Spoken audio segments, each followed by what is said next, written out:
Hi, and thank you for joining us. Today, we are going to host a conversation on COVID and kids. This is a second in a series of conversations about this topic. We had a conversation last spring when the vaccination became available for teenagers. And now that the vaccination is available for younger children, there are still more questions that we would like to pursue. And so today we would like to model a healthy conversation about some of the harder questions that we're finding families are asking. I'm Jennifer Kenney. I'm the Director of Family Ministries at University Presbyterian Church. And I've got two experts with me. I've got a scientist and a parent. And we're going to bounce back and forth with these questions and hope that this is helpful as you engage with this content. So I'd like to introduce to you Dr. Peter Gilbert, and Peter will further give you some context about who he is and the kind of work that he's involved with. Peter, take it away. Okay, yeah, thanks, Jennifer. It's my pleasure to be here.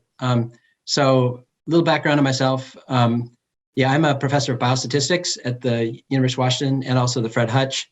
And going back to my dissertation days, I've always focused on randomized studies for vaccines. HIV vaccines was my specialty for 25 years. But the last 2 years, the group that we've had that's focused on HIV vaccines has pivoted to focus on the COVID vaccines. So at the Fred Hutch, we're the National Institutes of Health funded group that does the public side of the research for all the studies you've heard about, like Moderna and Johnson & Johnson and, et cetera. And I became a Christian at UPC through the college ministry and the international ministry when I was a student at UW. And my family's been a member at UPC, members of UPC for about the last 20 years when we came back to Seattle. And I have a 16-year-old, a 14-year-old, and a 12-year-old. Thank you. Thanks, Peter. Hava, why don't you introduce yourself? Okay, my name's Hava Skovron. I am a parent of 3 kids as well, a 17-year-old, a 14-year-old, and a 10-year-old. And I've been on staff off and on at UPC for years, and we were also members for years and just ended up going to a different Presbyterian church currently that's a little closer to our house. But I'm also excited to be part of this conversation, and I'm excited to hear from Peter, and I feel really grateful that we have an expert in our midst, and excited to hear his answers to our questions. There's so many questions about COVID out there, and so many voices, and there's doubts and hesitancies, and I hope that we're all just going to continue searching instead of just deciding to continue doubting forever. Thanks, Hava, and thank you, Peter. It's great to have both of you on today. I also I'm a parent of a 15-year-old and 13-year-old. So we each bring parenting hats and plenty of conversations that we've had with family members and other parents to the table. Since we last spoke, we have a new variant that we're learning about. I don't even remember if Delta was on the table last time we spoke, but now we hear about Omicron. We've got a new vaccine for children that's been approved. And so there continue to be more questions. I think we hoped that our first conversation would be our last conversation, but here we are.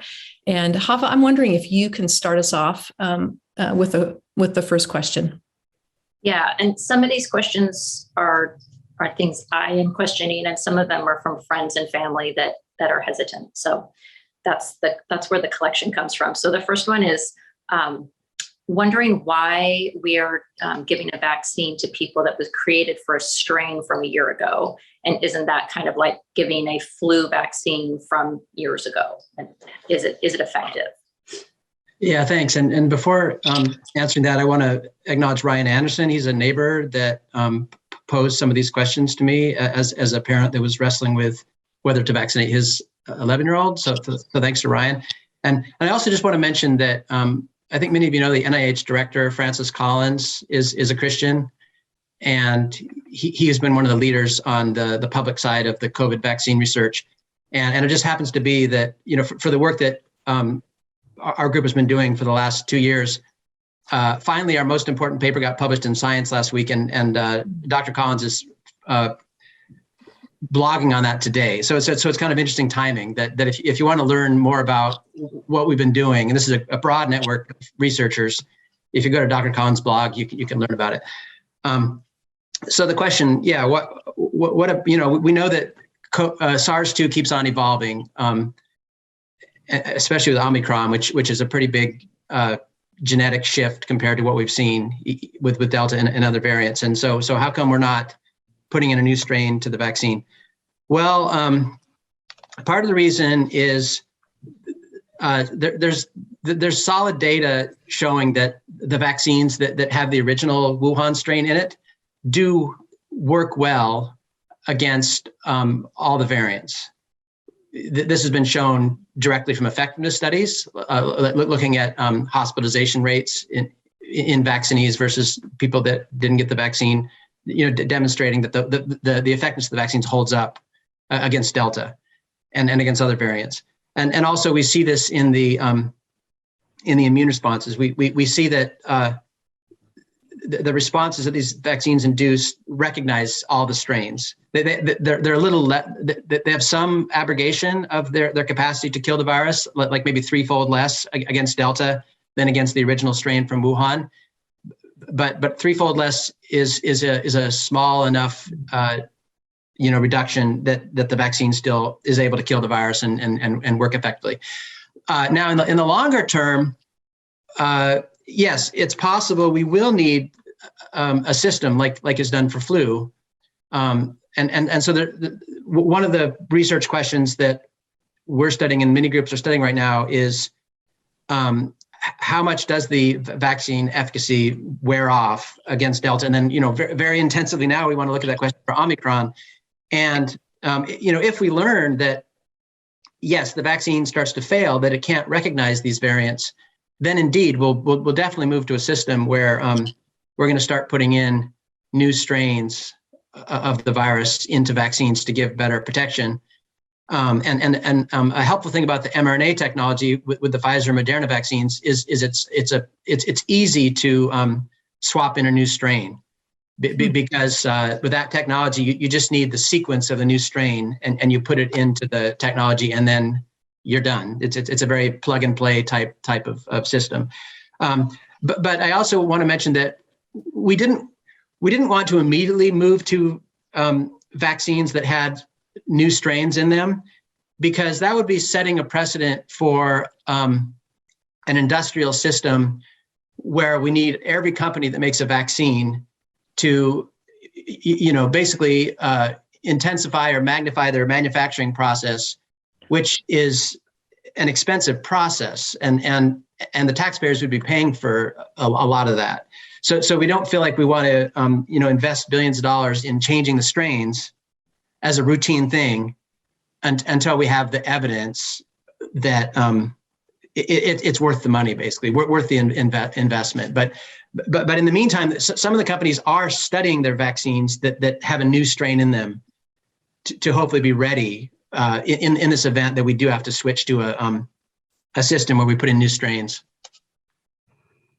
Thank you, Peter. That's interesting. I'm fascinated with the science. So I won't take us down that road right now, but I think you'll probably come back to some of this as we proceed through our questions. Here's a question from one of our parents.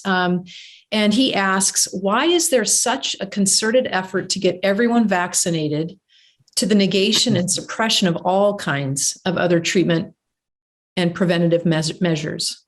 You would think if the issue was getting people healthy, one would hear a lot more messaging from the government about anything and everything that is helping people. But it seems like all we're hearing about is vaccine, vaccine, vaccine. Can you comment on that, Peter? Yes. I think one of the reasons why vaccines get so much attention is historically, they have been one of the most effective public health tools, cost-effective public health tools, including in developing countries.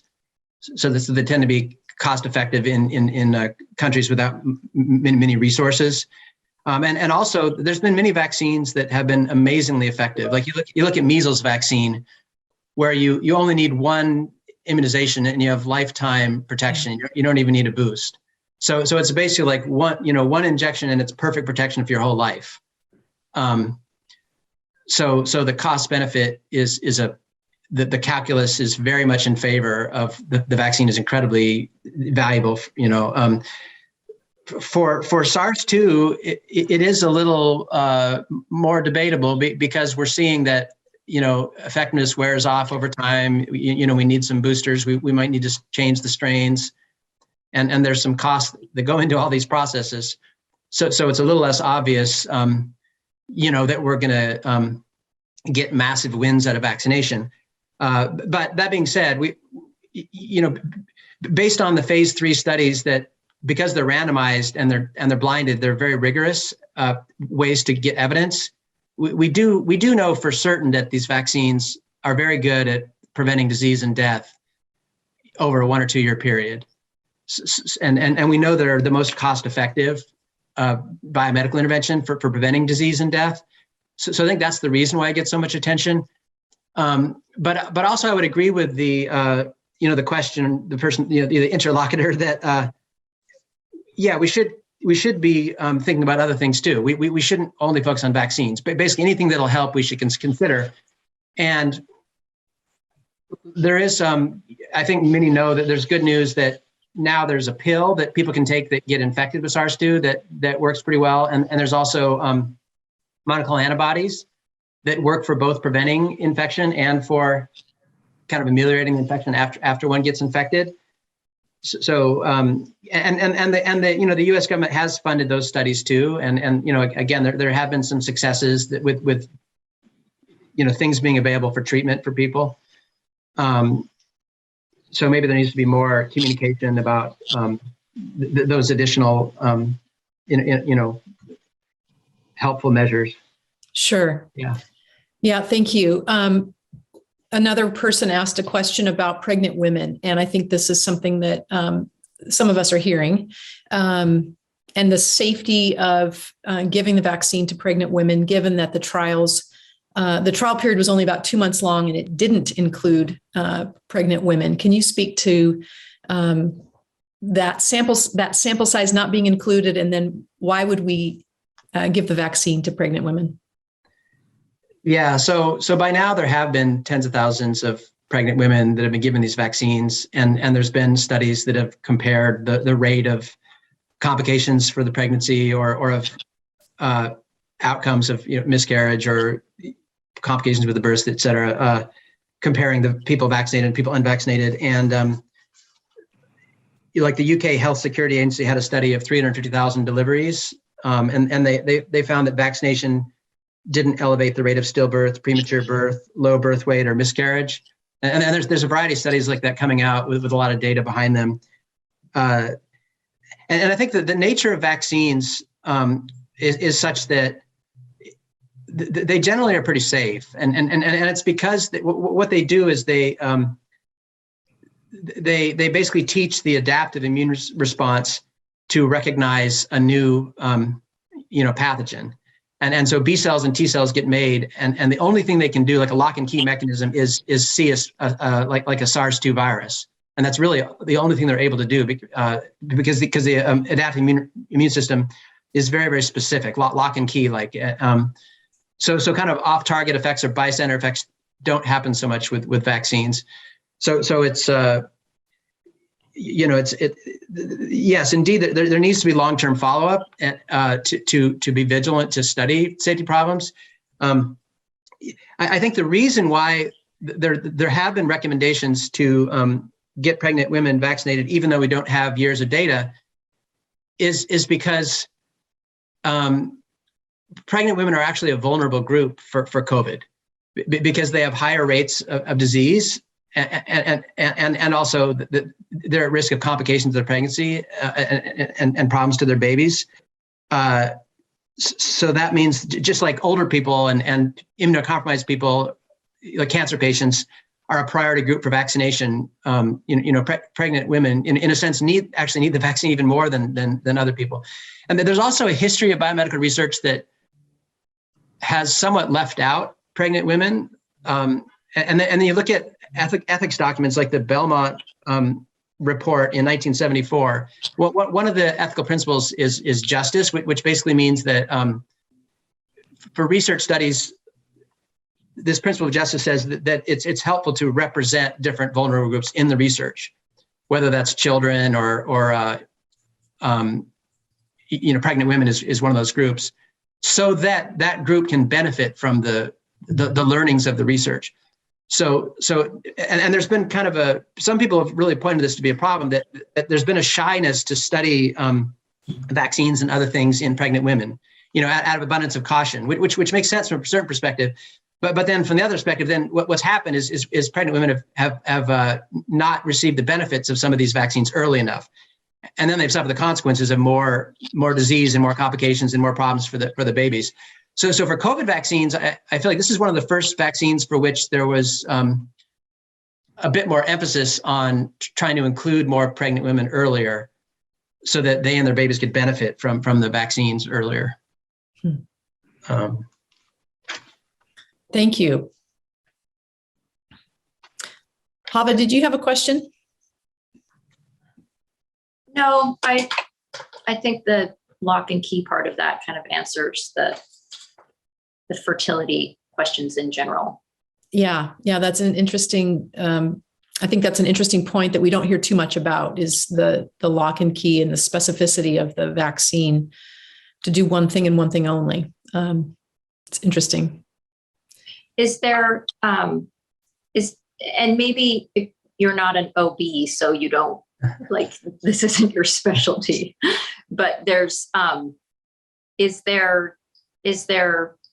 it normal for there to be anything happening with tissue inside of the uterus, just given any sort of vaccine?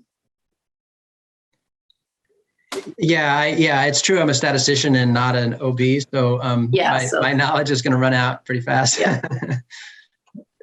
Okay. I will read another one. I think this is one from your neighbor as well. It seems any reasonable person would have to admit we don't know the long-term effects of the vaccine. We just don't have enough data points other than is it VAERS, the verse?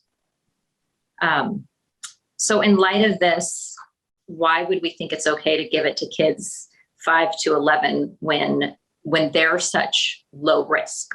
They don't generally, as a population, die or even get hospitalized. So feeling like this is still an experimental vaccine, why would we experiment on our youngest kids? Yeah, so the FDA, for considering emergency use authorization for something, they have two requirements that must be satisfied. One is it has to be for a serious and life-threatening condition. And two is that the benefits need to outweigh the risks. Mm-hmm. And so they evaluate these two criteria for any population they're looking at.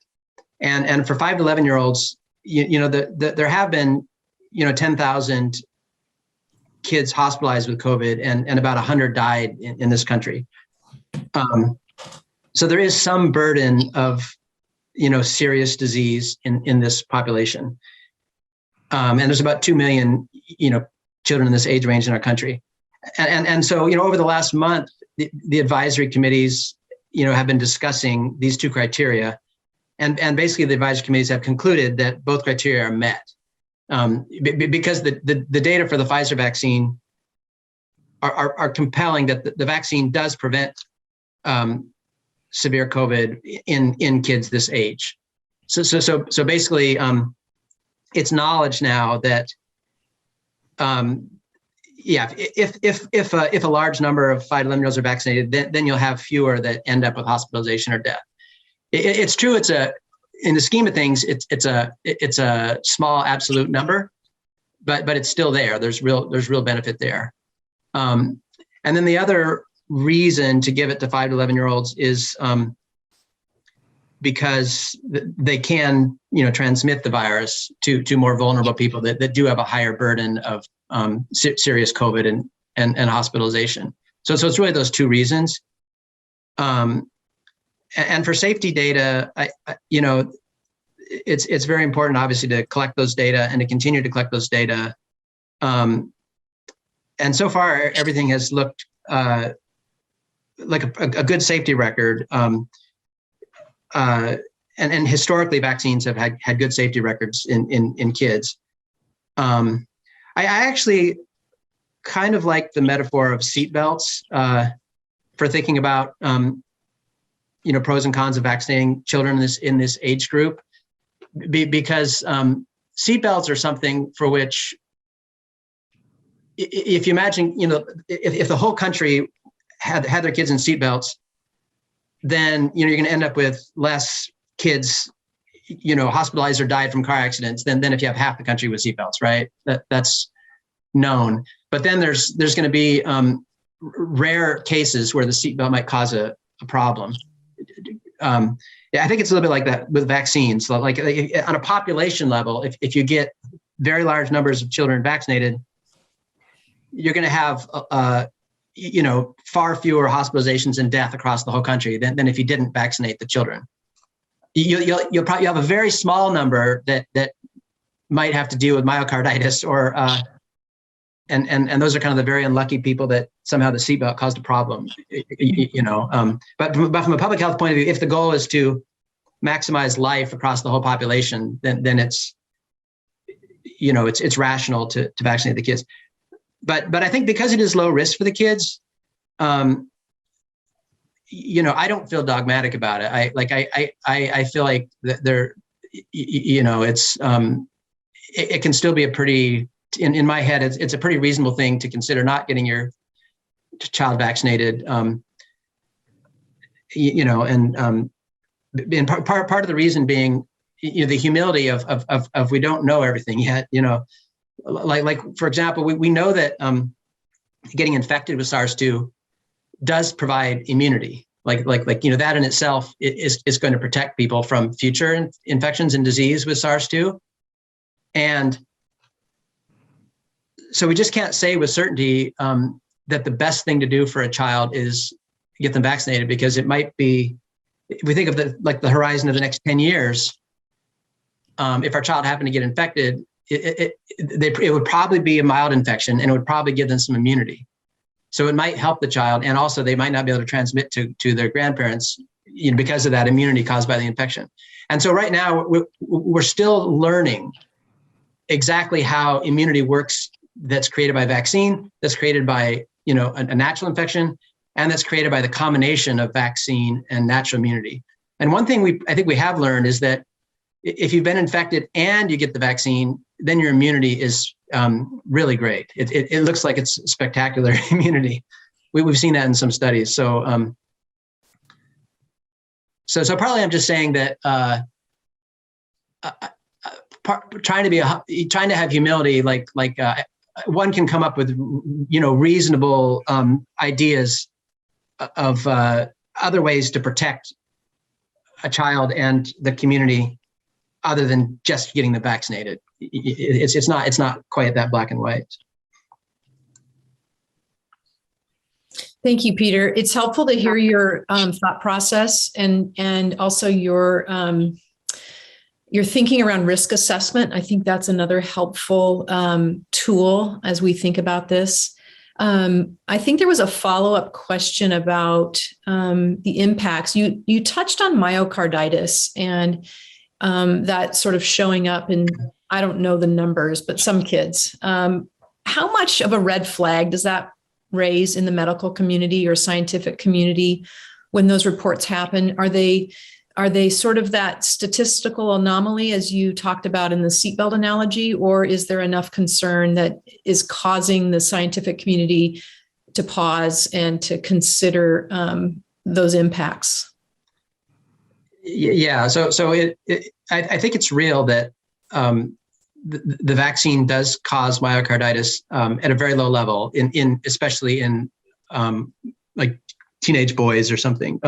We're still talking like 1 out of hundreds of thousands of vaccinated kids, and also all the kids that have gotten myocarditis where it looks like they might have got it from the vaccine, they all recovered. So none of them died, and they went on to lead. They came back to a normal life. So the good news, it's not a absolutely devastating event. And I think from a public health point of view, it's clear that on this myocarditis issue, vaccination still does much more benefit than harm. Because if you didn't vaccinate, then COVID itself is associated with myocarditis. So more myocarditis itself, more myocarditis would help through COVID than would happen through vaccination. So it's still pretty compelling from a public health point of view to still vaccinate. One nuance, I think, if you had a teenage boy, if you're really cautious, you really don't want your kid to, be unlucky and be one of these really rare people that gets myocarditis, you could give them the Johnson vaccine, or wait until the Novavax or the Sanofi vaccine are approved. They'll probably be approved soon. And those are, Novavax and Sanofi are recombinant protein vaccines, which is the same technology for flu vaccines and many traditionally licensed vaccines. And it's possible those vaccines won't have any myocarditis issue. So if you're really concerned about that, wait for those vaccines. Or get the Johnson vaccine now if you had a 16-year-old boy or a 12-year-old boy, I guess. And also I think, I think people are aware that there's been some women who've had blood clot problems from the Johnson vaccine. So I also think out of an abundance of caution for women, it can be logical to, get the mRNA vaccine or the Novavax or Sanofi vaccine when they're available, just to avoid that very low risk. Hava, did you have a follow-on question? Yeah, well, you had mentioned that myocarditis also showed up if that same kid has COVID. And so my question is that a personal thing that a person is going to get that, whether they get that same person gets COVID or gets the vaccine? That's just something kind of hiding inside you that it's going to come out either way. Is that kind of how it works? I'm not sure. I think the COVID itself increases the risk of it because it's putting a lot of stress on the respiratory system. But I think I would have to. I'm not enough an expert, because I'm a statistician, not a respiratory clinician or something. But yeah. I'm looking at my questions, and I think the one that I wanted to ask is probably been answered, but it was really the question about this balance of what we don't know, and yet there's this sort of one size fits all messaging that seems to be coming from big pharma and government and media. And I don't know if you want to comment any further on that, Peter, or if you want to move on to the next question. Well, I guess just to say that I think, evidence-based medicine is important, and we need evidence because I think I've heard the CEO of Moderna say we're going to need a new, I think I've heard some CEOs of companies say we're going to need a new boost every year. And some might have suggested we need to put in a new strain of the virus. And to me, those statements are maybe rushing the gun a little bit. And I think what the public needs is evidence, to make good decisions based on. And, it's still possible we'll learn that these vaccines, after one gets a third dose, have long-term protection. So we might not need a boost every year, or we might not need to change out the strain. So I think, remaining open to these less expensive solutions, is important. And just in general, like as Christians, we love the truth, and evidence-based medicine is so critical, toward that end. But yeah. Thank you. Hava, I think the next set of questions are coming from you. So why don't you take it away? Yeah, I'm curious about the different responses from different countries based on the data sets. And it seems like there's a huge difference of how each country is interpreting the data. And like, for instance, Sweden suspended Moderna for people under 30 because of the heart risks. And so, I mean, obviously, globally, we're not all going to agree, but why do you think that's happening? And why is the United States not following that? Yeah, no, I really like this question because I think it kind of points to this kind of humility thing that, reasonable people can come to somewhat different conclusions, and they both come from a well thought out perspective. I think the Swedish are weighing the risks and benefits in a slightly different way. And they're saying, because of the myocarditis, let's get the people, vaccinated with another vaccine that's not mRNA, and I don't think that's wildly inconsistent with what, in the United States, especially when the Novavax and Sanofi vaccines are available, we'll have enough supply that a lot of Americans can make that same choice. And, you're right now, we only can make that choice with the Johnson if we don't want to get the mRNA.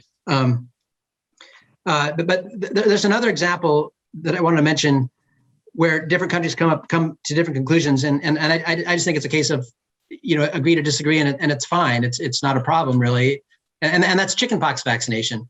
The UK, they decided to not recommend chickenpox vaccination for kids because they say, well, just let the kids get chickenpox, and that will be great. That'll create great immunity for the kids.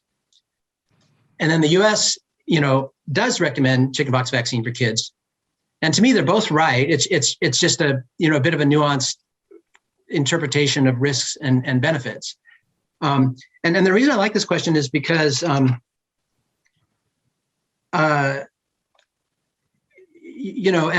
UPC, I think we want to have unity in Christ, and we don't want this issue of whether we vaccinate our children to split us.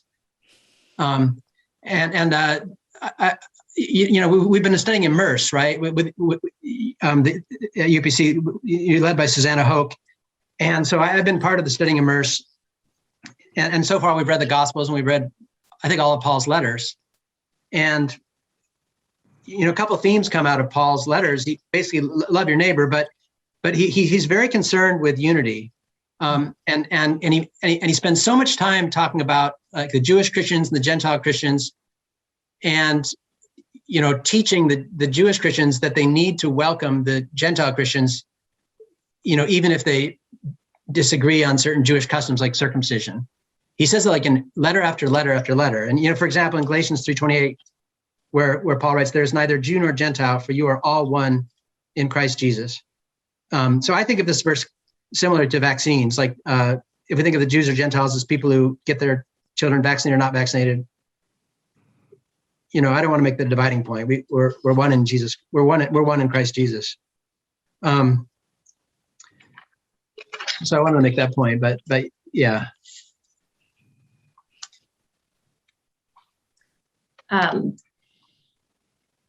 Yeah, that's helpful to understand. I have two sons, like I said, and I was hesitant. And after I listened to your first talk, it really helped me a little bit. Just kind of realizing I'm a little fearful of the long-term effects of the vaccine, but I'm also fearful of my kids not having a life in the United States if they're unvaccinated, especially at that age where they want to go and do so many things. And that's the case on the ground here. But I waited for the FDA to fully approve it. For some reason, that made me feel more comfortable with the Pfizer. So I'm just wondering, I think the emergency use is causing hesitancy and making it feel more experimental. And is there, can you speak to emergency use versus FDA approval and that whole process? And does that make it safer, or is that a technicality? Or Yeah. I think a lot is loaded in a name or a word when it says emergency. Yeah. Yeah. It sounds like a Hail Mary pass or something. Yeah. Right. I said earlier that there are pre-specified criteria for using this for approving based on emergency use, and you do have to prove the benefits outweigh the risks. And in the case of COVID, because there was such an investment with these very large phase 3 studies with a randomization to vaccine or placebo, the EUA decisions were made on the basis of, very rigorous evidence.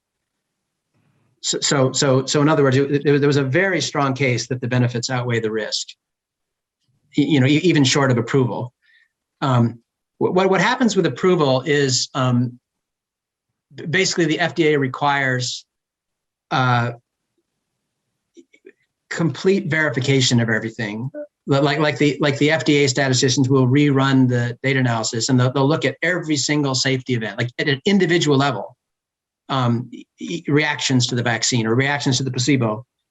And they have to follow laws about verifying like manufacturing processes, guaranteeing consistency and all these details. That it's basically an extensive list of crossing T's and dotting I's. But because the phase 3 trials showed, that the rate of COVID was, 15 times lower if you got vaccine versus if you got placebo, those results won't change. If you move from EUA to approval, the evidence is the same. So yeah, I think there is an extra level of scrutiny that occurs for the approval versus the EUA. So I agree with the perspective that if you really want great scrutiny and rigor, waiting for the approval is prudent. But I get the evidence has been so strong already for the EUA that it's still pretty compelling, based on proof. And as a statistician, I specialize in these randomized designs, and because I specialize in it, I kind of understand just how amazing these designs are at proving things. In general, in life, it's hard to prove hardly anything, right? There's a lot of pitfalls, but because they're randomized, you're certain that people who got the vaccine and placebo are identical in all respects. The amount of exposure they get to COVID, their intrinsic risk factors or biological conditions, et cetera,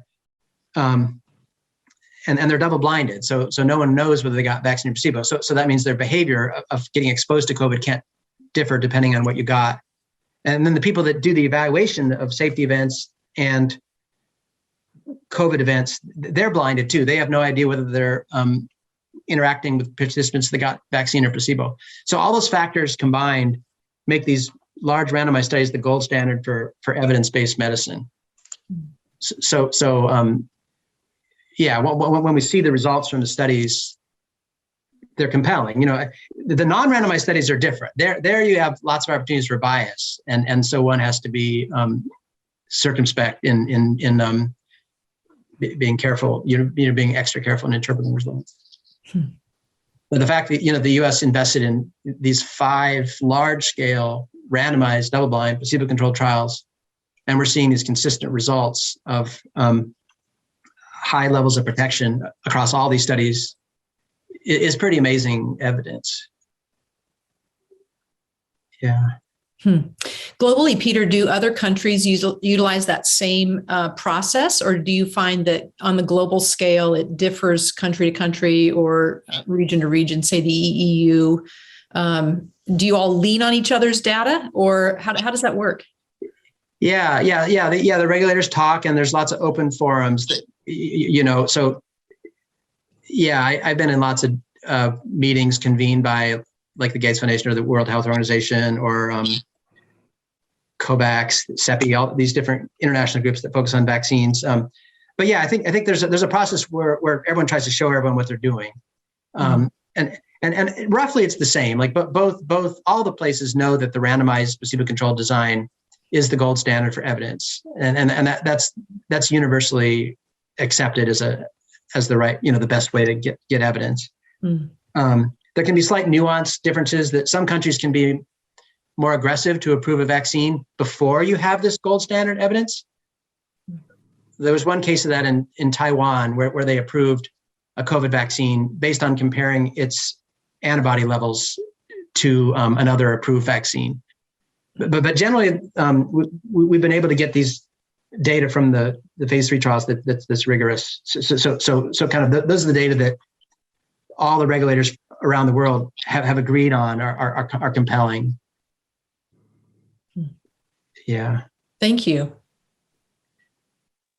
Okay, but my last question is, Could you explain the difference between a traditional vaccine and the flu shot? I've heard that kind of as a rationale, as if I don't get the flu shot, I tend to be healthy. I never get the flu shot, so I shouldn't have to get this. And then you've talked about these two new vaccines that are coming along, and I'm curious about those. I think you just said that they were the more traditional kind of vaccine. And so now we have just sort of this slew of different kinds of vaccines that may work better with a woman or a young boy or whatever. And so my additional question to that would be, with these new ones, can they be layered on, like, can a traditional vaccine be layered on top of an mRNA vaccine? Or have you already got your immune system kind of working and that will mess it up further? Yeah, no, I mean, on the last question, we actually have pretty good data now that so-called mixing and matching is fine. It's safe and effective. Like the protection won't go down if you mix and match. Right. Which is nice because it gives flexibility. Mm-hmm. Yeah, my wife Christy, she got the Johnson dose number 1, and then she just got boosted with Moderna's mRNA, for example. And is that something you could put the traditional vaccine? Can you tell us more about the ones, I guess, that are coming, and how can those be layered, or is that something you should give somebody who hasn't had a vaccine at all yet? Yeah, they should work either way. Either for newly vaccinated people or for layering on people that got other vaccinations. Okay. Yeah. And what are the benefits of those new kinds?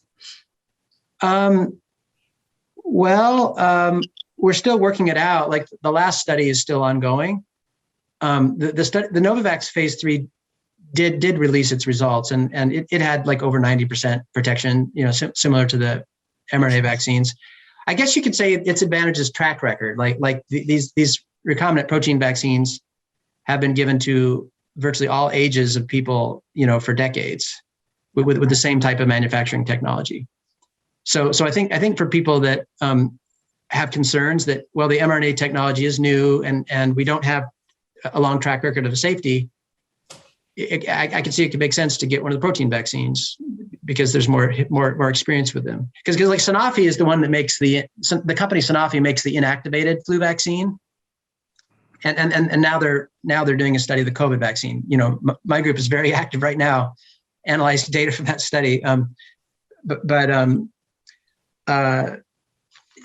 Those vaccines, we don't even know the results yet for that Sanofi vaccine, like whether it works or not, but we're optimistic given all the other vaccines that work. So, but getting back to your I think your question, so some people, opt not to get a flu vaccine because they're not in a high risk category. And kind of what's the analogy of flu with SARS-2? And I think the considerations are really similar, actually. Like the reasons to have a 5 to 11-year-old flu vaccinated are very similar to the reasons to have a 5 to 11-year-old SARS-2 vaccinated. Basically, there is some burden of bad flu disease for kids, and so getting them vaccinated takes their low risk down to very low risk, and that's the same thing that happens for SARS-2. So basically, if a parent is really risk averse and wants to, make the best possible situation for their kid to avoid bad things happening to them, getting them both flu vaccinated and COVID vaccinated is sensible. It makes sense. And then the other reason about transmission to other people, because for flu, there's years and years of research on this, that elementary school age kids is a major source of transmission to vulnerable groups that, experience severe flu or die from the flu. Like the kid coming home and to the grandparents or that kind of thing. And so the analogy holds up very well for flu compared to SARS-2 there too. And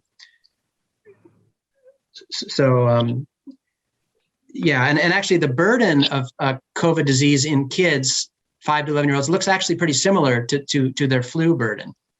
So in terms of protection to the individual, it's kind of the same kind of logic that would support, an argument for getting the kid flu vaccinated or SARS-2 vaccinated. And is the technology of a flu shot similar to the technology of the current COVID vaccines? So for the Novavax vaccine, yes, it's similar to the current flu vaccine that is the most common one we get, the inactivated one from Sanofi Pasteur. And Sanofi itself will have its COVID vaccine probably available, I don't know, 2 or 3 months from now, we'll see. And that's similar technology as the flu vaccine that's been around for a while. Wow, it feels like parents have lots of options.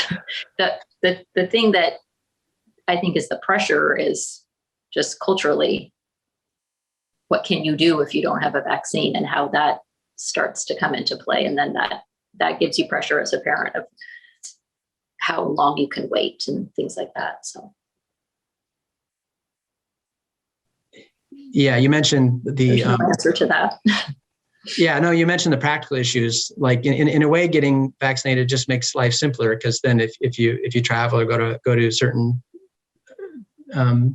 social events or concerts or et cetera, can make life a little easier getting through those entrance requirements. So. Right. Yeah, we ran into that practical application last week. My 13-year-old son was going to a hockey game up in Everett, and as he was with a friend that he's been playing with, and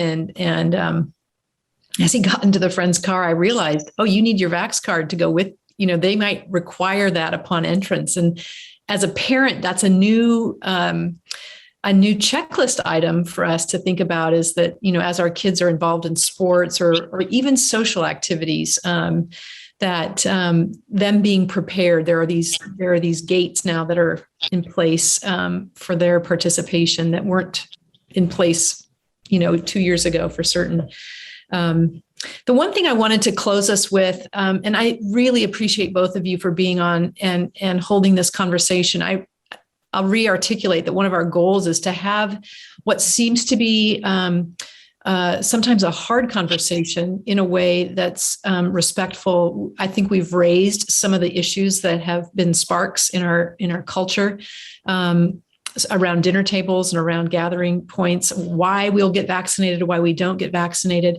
It's helpful to hear some of the science and some of the math behind these things that we're learning in the scientific world. So, Peter, your contribution is so helpful, just to almost undo some of our own patterns of thinking. I don't think many of us operate with statistical models in our heads as we go through daily life. So it's so helpful to think about that and hear about that from you.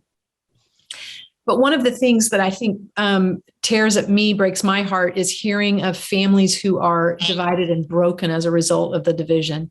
As we approach the holiday season, I think it's something that I know a number of families are hesitant. They are reminded of the pain points. I interacted with a family at church this last week who said, yeah, Grandma and Grandpa and our kids can't get together because of our differing views on vaccination. And it was tearing at Mom's heart because she so desperately wanted to be with her parents and wanted her kids to be with Grandma and Grandpa.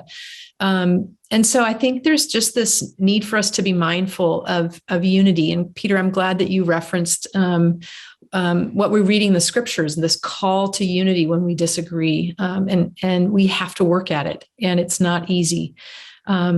Earlier, before we began this conversation, Hava, I think you were talking about your own family. I don't know if you feel comfortable sharing with us what you said in our earlier conversation, but I do think it's a helpful reminder that we can coexist. Yeah. I was so grateful at Thanksgiving because I have a family who is actually about half and half vehemently vaccine opposed or hesitant, and then half vaccinated. And I feel like it could have just been a huge divide at Thanksgiving, but everyone wanted to be there. Everybody sat around the table and said that they were grateful for each other. And it was really lovely. And it just kind of made your point, Peter, that reasonable people can have differing opinions on this, and we're all reasonable. We can still be reasonable, and we can still get along. And so I was just like so blessed by my family that they were able to do that. And it's a family with a lot of opinions. So I was surprised and blessed by that. And I figure if my family can do it, anybody's family can do it. So try to agree to disagree and get along. It's not easy these days, but I think especially in a Christian family, that should be the aim always. And I won't say this is the final installment of our COVID in Kids, because I think that we don't know. Dr. Gilbert, it's a tremendous blessing to have you in our community. And I want to thank you for the hard work that you and your team are doing to stay on top of all the numbers, all the trends, all the iterations. I know that you are tremendously busy, and I want to thank you for your time and for your expertise. You're welcome. Thank you. Yeah, thank you. Okay, well, this concludes COVID in Kids Part 2. Thank you for joining us.